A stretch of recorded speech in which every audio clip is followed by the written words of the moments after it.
So, good afternoon, everybody. My name is Steve Obert, and I am a soldier. I've been in the Army for 13 years, just about. In that 13 years, I've really been around a lot of people that, to some degree, use or maybe abuse nicotine products. So, if I can get a few minutes of your time, today I'm going to talk to you and just bring some new facts, put some new apples on the table that you can think about, and to help you redetermine whether nicotine is right for you or not. Give you a few facts that maybe you didn't know about nicotine already.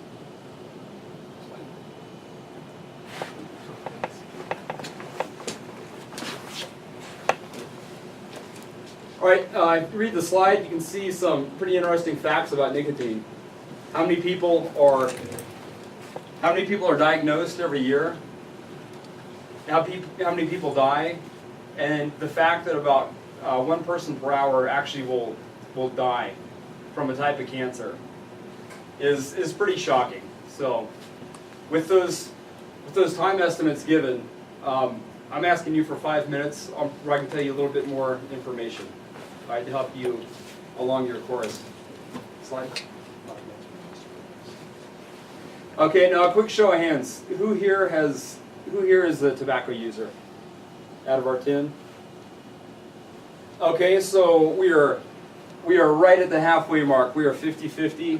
And I can't say I've never had a cigarette myself, out having a beer or something like that. So that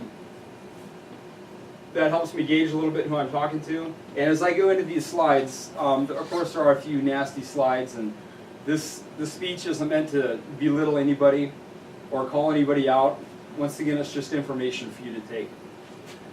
Okay, so I'm going to explain how nicotine works a little bit. Now, Lisa Obert, my older sister, is a doctor.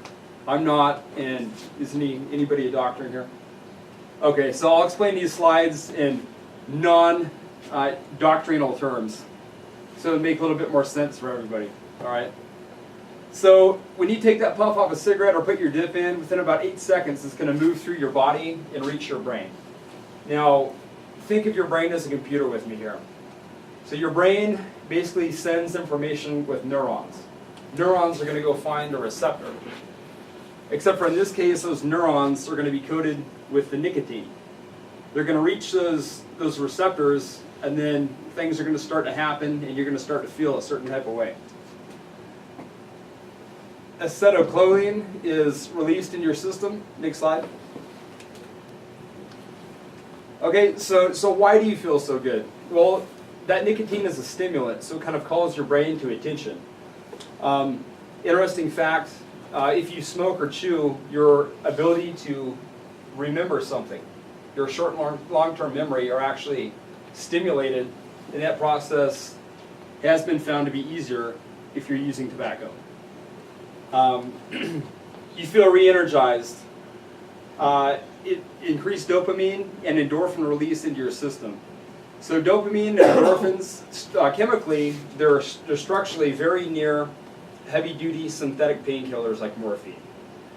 So why people consider nicotine to be habit-forming but yet not addictive is because that good memory loop that is created, it puts those endorphins make like a good feeling within your body, and you become to enjoy that feeling. So it's not necessarily addictive like cocaine would be, but it's habit forming because you desire that feeling that you get from the stimulant. Next slide. And next slide. Wham! Quick picture for you. So I chose this photo to put up here because it shows that it shows the bad lung and the good lung, but instead of a picture where it's like this is the bad lung of the guy that died and here's a healthy lung, this is showing a bad lung and then a lung from somebody that was proactive and quit smoking. So it just goes to show that it's not too late to quit, and you can make that choice today if I am convincing enough. Next slide, please. All right, how do Americans use tobacco? The two main ways. I'm going to talk about 3 ways: these cigarettes, chewing or dipping, and then also, of course, smoking cigarettes. So chew here. out of the 50% I had raise their hands, who are the chewers and who are the smokers? Could I just see real quick? Okay, so more chewers than smokers here. So the biggest thing that comes to my mind with chew is the spit bottles. All right, so I see the little spit bottles around. A lot of people have more brown or yellowish teeth. Could be an effect of using dip too much. You can get that cool circle shape in your back pocket. Depending on where you're from, what part of the country, maybe that's a good status symbol. We've got some Texas rodeo people in the crowd. That's why I say that. Some belt buckles. Some belt buckles, yes. So yeah, it's not going to produce that smoke, right? But it is still a pretty gross habit. There's a lot of spit involved, stuff in your mouth, bad breath, and also the risk for oral cancer is higher with chewing tobacco than it is for smoking. Now, smoking, some pros and cons to smoking. I won't really call them pros. In our line of work, we need to go and meet people, and honestly, smoking a cigarette could be a great way to start a conversation with somebody. It's kind of a social custom in a lot of countries, or if you travel a lot. But a lot of the bad things about smoking, I mean, it's going to make your clothes stink. It can make your teeth yellow, yellow fingers. It makes your face wrinkly.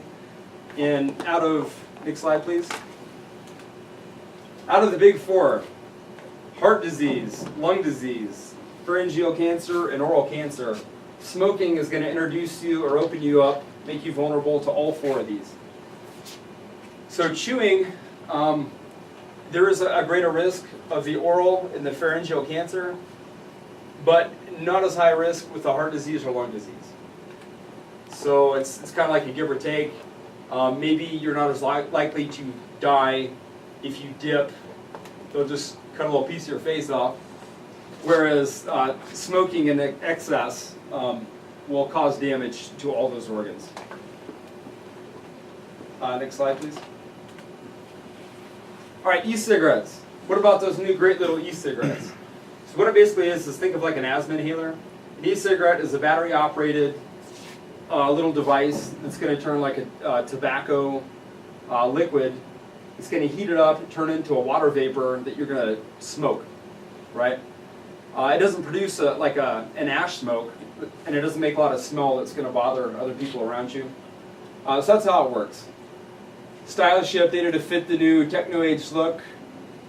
And in a lot of cases, the e-cigarette has been proven for somebody who's used tobacco for a long time.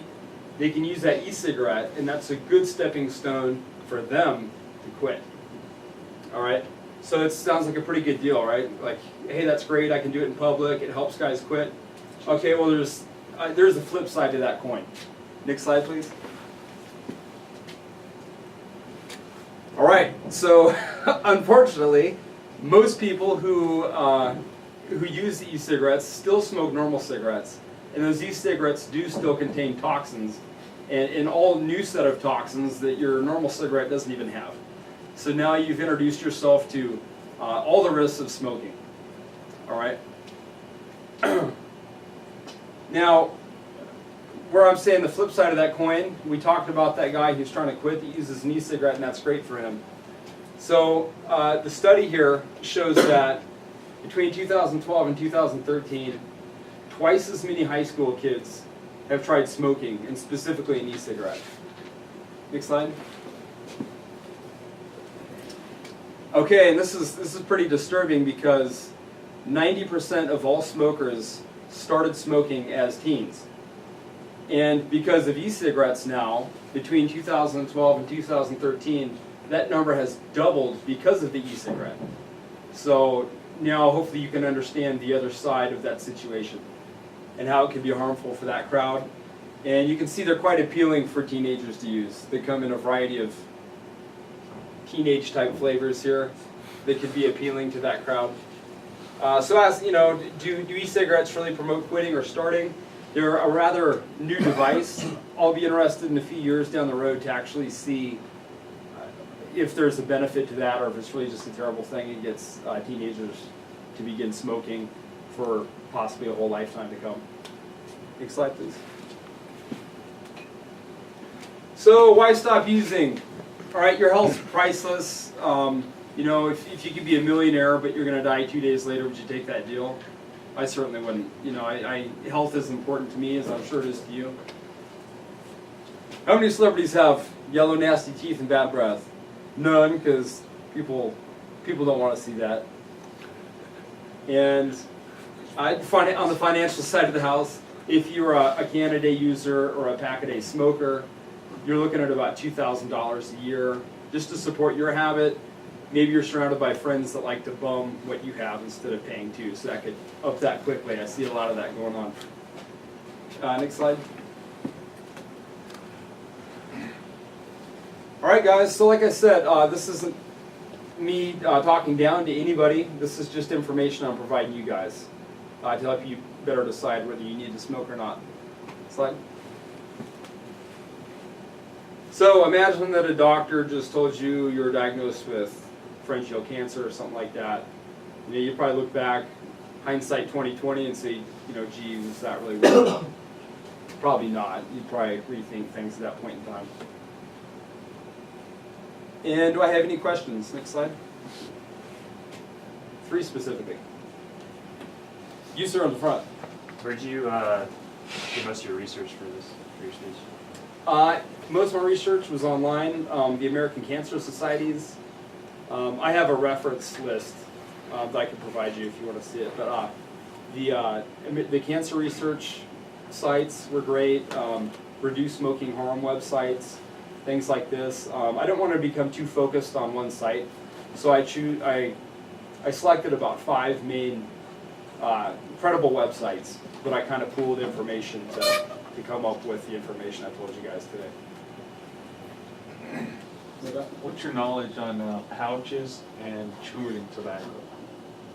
I'm not a chewer myself. My knowledge of it is that the pouch, it keeps it cleaner in somebody's mouth, and possibly there could be less fiberglass involved in that. I know that that's something, I read a lot about how a big push is to reduce the amount of fiberglass and chew and things like that, but most of that is opinion that I just told you. That's something I could research better and let you know about. And Jerry. What's the price difference between a Pack-A-Day smoker? I know you said $2,000 to a person who buys those e-cigarettes. Like, how much does it cost to refill it, or do you know anything about that? You know, that is an excellent question.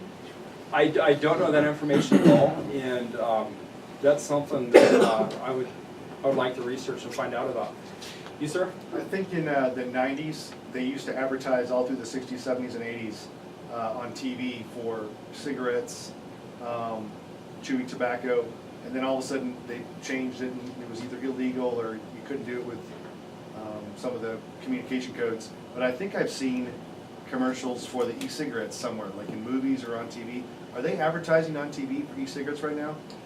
They are. Actually, my very first slide is, could you go to the very first slide? I think there's about 13, just click through. So Jenny McCarthy, the beautiful blonde actress, she's actually signed on and she endorses e-cigarettes. And they're using it as Right like there. a healthy alternative, basically. Healthy alternative. Compared to cigarettes.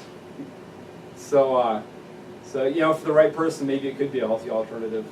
The wrong person, it could be a terrible thing that leads them to smoke their whole life. Well, if there are no more questions, that concludes my speech. Thank you for your time, and I appreciate your attendance.